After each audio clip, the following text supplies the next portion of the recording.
It's been 2 years since I had this bad boy right here. So the question is it time to cancel this card? Is this card still a keeper card? Do I even use this credit card? Is it worth the annual fee? Let's find out. Welcome back to Tito's Financial Corner, where we talk about credit cards, points and miles, as well as travel. Today, we're going to be talking about the credit card that got your boy Tito into the credit card rewards and point system. And obviously, we are talking about the Chase Sapphire Preferred card. Like I said at the beginning of this video, I've had this credit card now for 2 years, so you know what that means. The annual fee is about to hit this credit card. So it is time to find out if I'm going to keep this credit card or if I'm going to cancel it. So we're going to break this video down into a couple of different sections. First, we're going to be talking about the information and the details of this credit card. We will then move on to what I like about this credit card, and then what I don't like or dislike, as well as what I would change with this credit card. And we will complete the video by seeing if I do keep this card or if I do decide to cancel it. So let's start with the card details. If you already know all the information there is to know about this credit card, then you can skip to this time right here. Alright, so starting off, the annual fee on this credit card is $95. The current welcome bonus or sign-up bonus is 60,000 ultimate reward points after spending $4,000 in the first 3 months that you have this credit card. Now, in order to bring that annual fee, this credit card does offer a $50 statement credit for any hotel stays that you book directly through the Chase Travel Portal.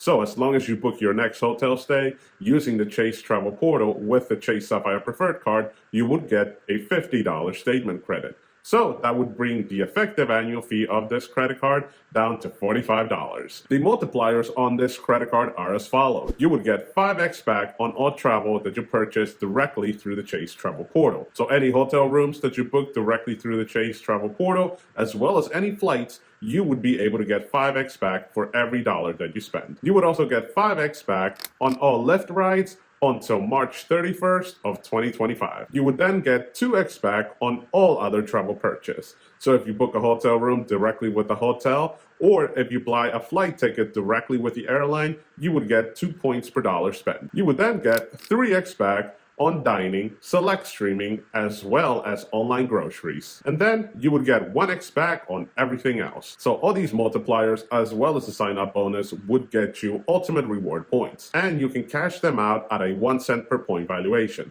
So 1 ultimate reward points would equal out to being 1 penny. However, if you utilize your points for travel, you could potentially and most definitely get a higher cent per point valuation. We'll start with being able to utilize your points through the Chase Travel Portal, because you would be able to get a 25% boost on the valuation that you would get for your points. So instead of getting a 1 cent per point valuation, you would be able to get a 1.25 cent per point valuation for all of your points if you book your travel directly with Chase's Travel Portal. This credit card would also offer an anniversary bonus, and that would be that you would get 10% of your total points earned the previous year. So if you earn 10,000 ultimate reward points, you would get an anniversary bonus of 1,000 points. The Chase Sapphire Preferred card would also allow you to transfer your ultimate reward points out to Chase's transfer partners. So that's right, you would be able to transfer your points out to 11 different airlines, as well as 3 different hotel chains. And any and all transfers that you make would be at a 1-to-1. Meaning that 1 Chase Ultimate Reward point would be the same as 1 United mile. Or transferring 1 Ultimate Reward points would equal out to being 1 Hyatt point. This card would also come packed with memberships to Instacart as well as Dash Pass. This is also a great travel credit card because it would not charge you a foreign transaction fee.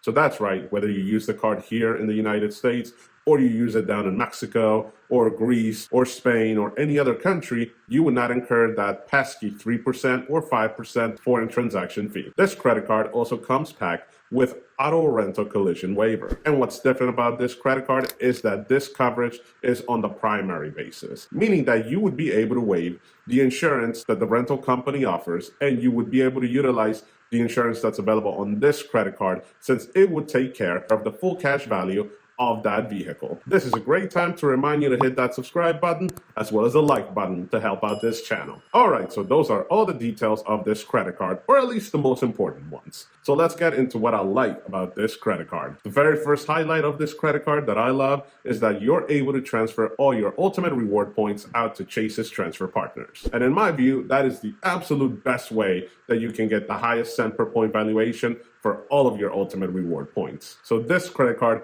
would allow me to maximize the value of the points that I earn on this Chase card, as well as any other Chase cards that I have. For example, I transfer all my points out to Hyatt, since I'm usually able to get a 2 cent per point valuation. So any and all points that I gather on this card, as well as my Freedom card and my Ink cards, I'm able to get at least a 2 cent per point valuation by transferring them from Chase over to Hyatt. And I would venture to say that this is probably the best card to transfer your points within the Chase ecosystem. Chase currently offers 3 cards that would allow you to transfer your points out to their transfer partners. The first one would be the Chase Ink Business Preferred card. The annual fee on this credit card is the same as the Chase Sapphire Preferred card, which is $95.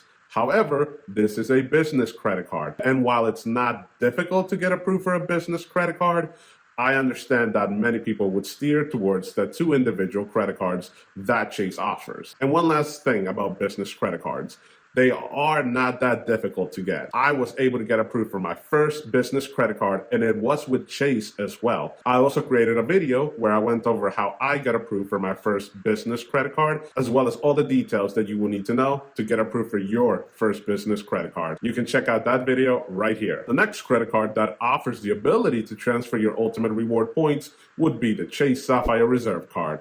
However, that credit card has an annual fee of $550. Woo! Not cheap at all. And while yes, it does come packed with a lot more features as well as credits than the Chase Sapphire Preferred card, I would venture to say that a lot of individuals, including myself, would steer away from paying such a high annual fee, especially if you don't know if you can utilize all the credits to offset the annual fee of this credit card. So that would leave one credit card that you can transfer out your ultimate reward points. And obviously, that would be the Chase Sapphire Preferred card with its annual fee of $95. I also do like the multipliers that are available on this credit card, specifically for dining as well as select streaming. I also do like the boost of 25% on your Chase Ultimate Reward points if you utilize them on the Chase Travel Portal to give you a 1.25 cent per point valuation. And the last highlight that I do like about this credit card is that it does offer primary auto rental collision waiver coverage. There are some luxury travel credit cards that don't offer this,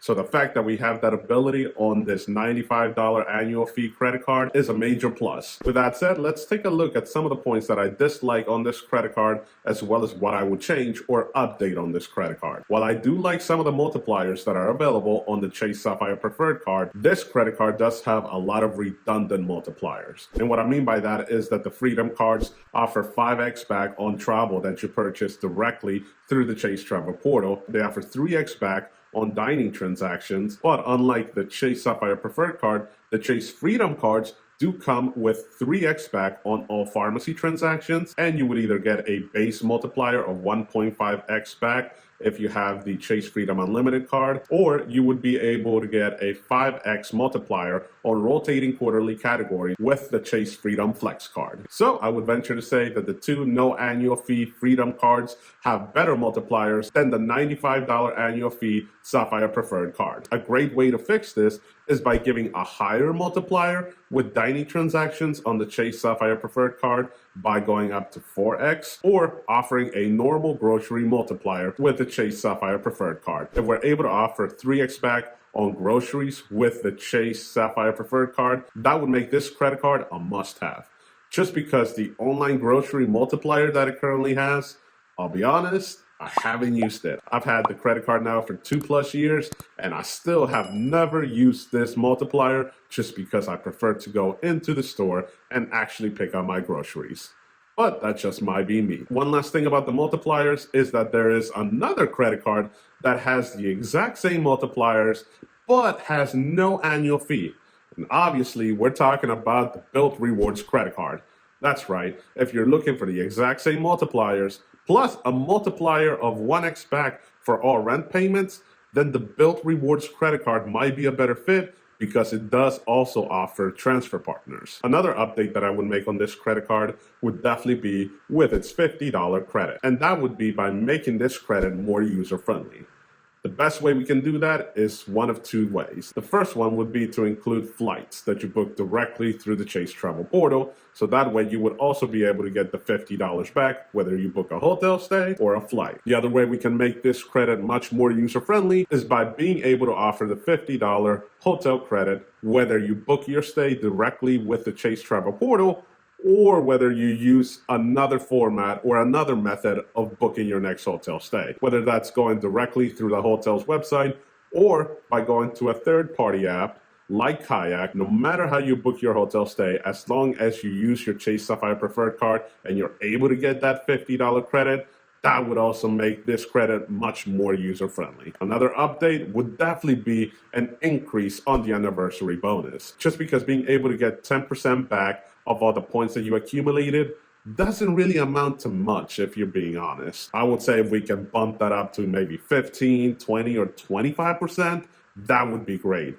Just imagine that commercials. You would be able to get a 25% boost if you use your points directly through the Chase Travel Portal, and you would also be able to get a 25% anniversary bonus. And the last update that I would make on this credit card, and I know this is really wishful thinking, is that Chase would increase the welcome bonus or sign-up bonus on this credit card. As of this recording, the current sign-up bonus is 60,000 ultimate reward points. That has been the standard sign-up bonus for the last few years. However, whenever they increase the sign-up bonus, you always see YouTubers make videos about it, or you always see more talk on Facebook as well as Reddit about the Chase Sapphire Preferred card. And you don't even have to look that far to see what a higher sign-up offer would get you. 2 years ago, your boy Tito signed up for the Chase Sapphire Preferred card when it offered its highest sign-up offer, which was 100,000 ultimate reward points for the same amount of spending. It doesn't have to be 100,000 ultimate reward points. It could be 65, 70, or 75,000 points. It would just be a lot better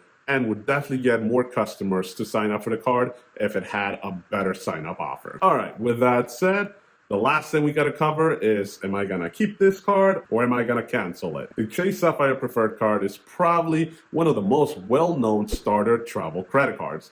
And for good reason. It has some great multipliers, some great benefits, and some great perks as well, and the annual fee is not that high. However, in recent years, there's been other credit cards that have the same multipliers, but with no annual fee, or they offer better multipliers than the Chase Sapphire Preferred card. So a revamp is definitely needed on this credit card so that it could still be the best starter travel credit card. With that said, am I going to cancel it? No, I'm definitely not going to cancel this credit card. And I'll just tell you the one reason that keeps this credit card open and the reason why I'm not even thinking about closing this card anytime soon.